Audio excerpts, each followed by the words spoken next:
Hello viewers, আসসালামু আলাইকুম। তিন্নাস জিনিসে স্বাগতম। আজকে বানাবো মজাদার ফালুদা। এই জন্য আমার লাগছে রাঁধুনি ফালুদা মিক্স। আমি এটা নিয়ে নিয়েছি একটা। প্রথমে এখান থেকে আমি নেব জেলি।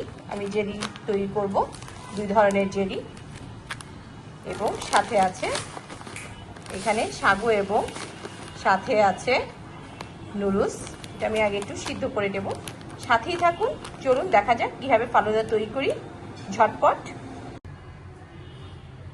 প্রথমে 1 কাপ পানি নিলাম। জেলি মিক্সগুলো সব ঢেলে নিয়েছি। এখন এটাকে 4 থেকে 5 মিনিট রান্না করে নিব। এখন আমি জেলিটা ঢেলে নিয়েছি। এখন ঠান্ডা হওয়ার জন্য অপেক্ষা করছি। এখন আমি আরেকটি জেলি বানিয়ে নিচ্ছি।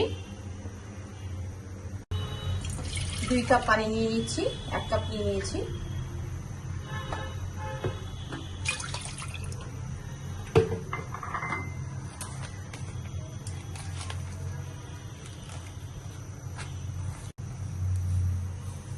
জেলোটা সব ঢেলে দিয়ে দিচ্ছি।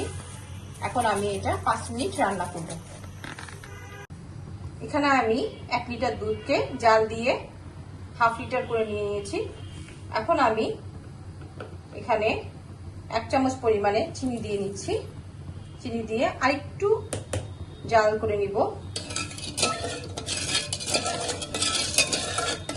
দুধটা বলক আসলে আমি ফালুদা মিক্স দিয়ে দিব। আগে আমি দুধটা বলক আসা পর্যন্ত অপেক্ষা করছি। আমার দুধটা বলক এসে গেছে। আমি এখন এখানে মিক্সটা দিয়ে দিলাম। এখানে আমার সাগু আছে, নুডলস আছে এবং চিলি মিক্সড আছে।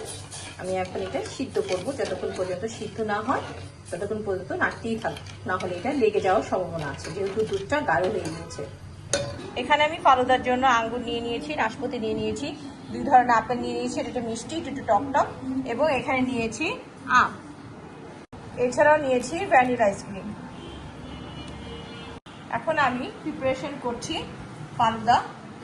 প্রথমে আমি নিয়ে নিয়েছি একটু যেটা মিক্সড করেছি সেটা আম দিচ্ছি, ফল দিয়ে দিচ্ছি।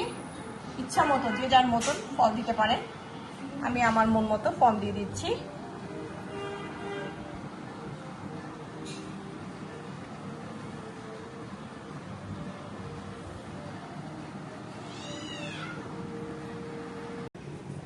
মজাদার ফালুদা তৈরি, বাচ্চাদের খুবই পছন্দ। বাসায় একবার হলে তৈরি করে দেখবেন মজাদার ফালুদা। সঙ্গেই থাকুন তিন্নাস জিনিসে। আল্লাহ হাফেজ।